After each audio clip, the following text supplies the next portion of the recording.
क्या बताया? मारीच बनो तो माया वर्जन सीता हरण कराओ। रावण का मामा मारीच बनो तो माया वर्जन सीता हरण कराओ। और कुटुंब सहित जा रावण को जन सत्यानाश कराओ।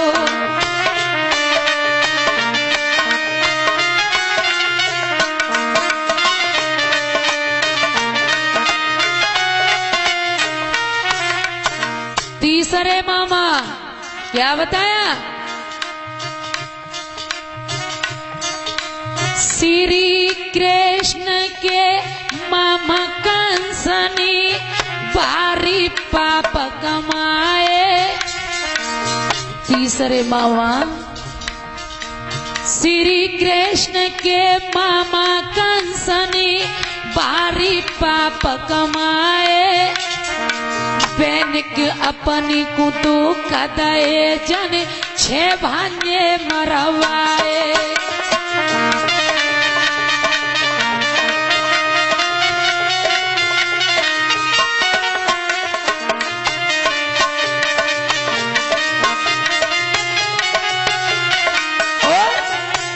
चौथे मामा दुर्योधन को मामा शकुनी जन भारी पाप कमाओ। और पांडव वंश को और कौरव वंश को नाश करो जन महाभारत करवाओ।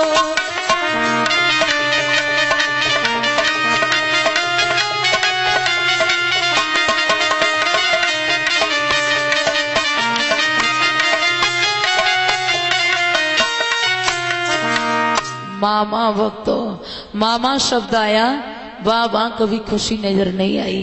अगर मेरी बात मानो तो मामा को कभी अपने पास मत रखना, क्योंकि जिस मामा ने कभी किसी का भला नहीं चाहा, कभी नहीं, कितना भी भला करे, लेकिन जिसको घमंड हो जाता है, जिसको अभिमान हो जाता है, घमंड मत करना। आप दादागिरी तो तब भी देते हो, आप खलीफा तो तब भी होते हो जब मर करके चार कंधे तुम्हें ले जाते हैं और आप खलीफा बन करके लेटे होते हो। आप खलीफागिरी तो तब भी देते हो, है? इसलिए अगर जीना है तो भक्तों झुक करके जी लो, शयन करना सीख लो, तो दुनिया की सारी दौलत तुम्हारे चरण चूम लेगी। अगर दुर्योधन को घमंड नहीं होता तो भक्तों महाभारत नहीं होता, महाभारत नहीं होता।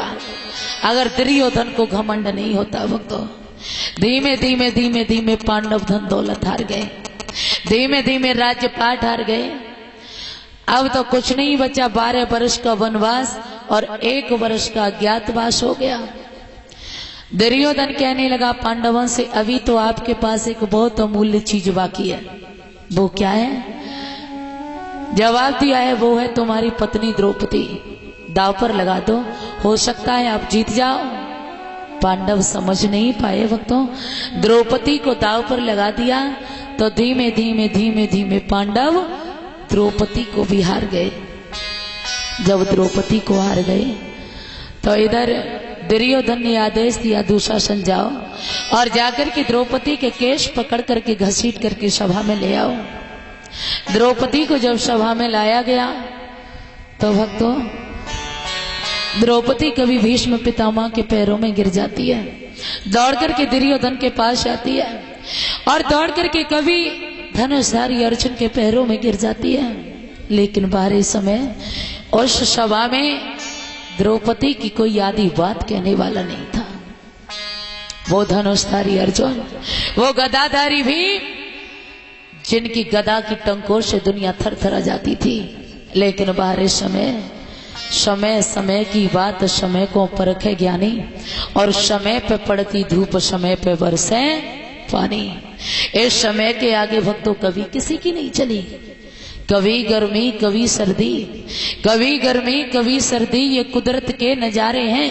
और प्यासे कभी वो भी रह जाते हैं जो दरिया के किनारे हैं। इस इंसान का समय गुजरता जाता है, कभी जीवन में भलाई है, कभी बुराई है, कभी प्रेम है, कभी रजाई से बड़ा प्रेम होता है तो कभी रजाई से बड़ी नफरत हो जाती है। एक जैसा समय इस दुनिया में कभी किसी का नहीं रहा कि सदा दिन ये कशे किसी के न गुजरते देखे। मैंने तो देखा, अपनी आंखों से देखा कि एक जैसा समय किसी का नहीं रहा। सदा दिन ये कशे किसी के न गुजरते देखे। इंसान दुनिया में चढ़ते उतरते देखे।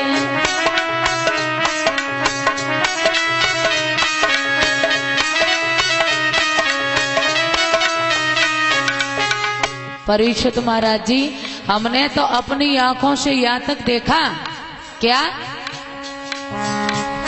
जो जन्म गदाइयन पहनाए बैठे सो घूमताए गाड़ने में।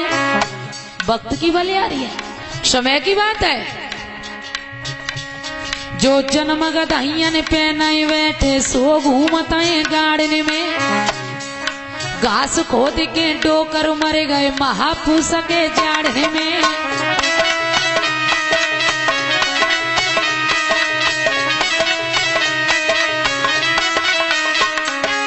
वक्त की भलियारी है, समय की बात है।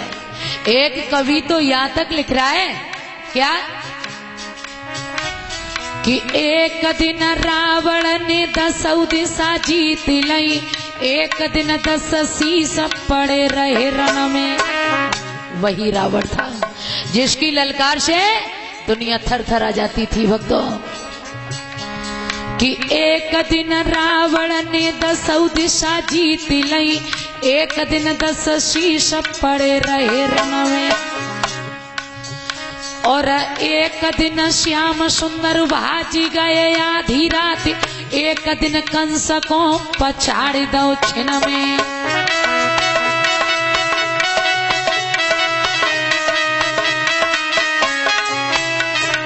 और तो एक दिन अर्जुन ने महाभारत जीत लो। तो एक दिन गोपी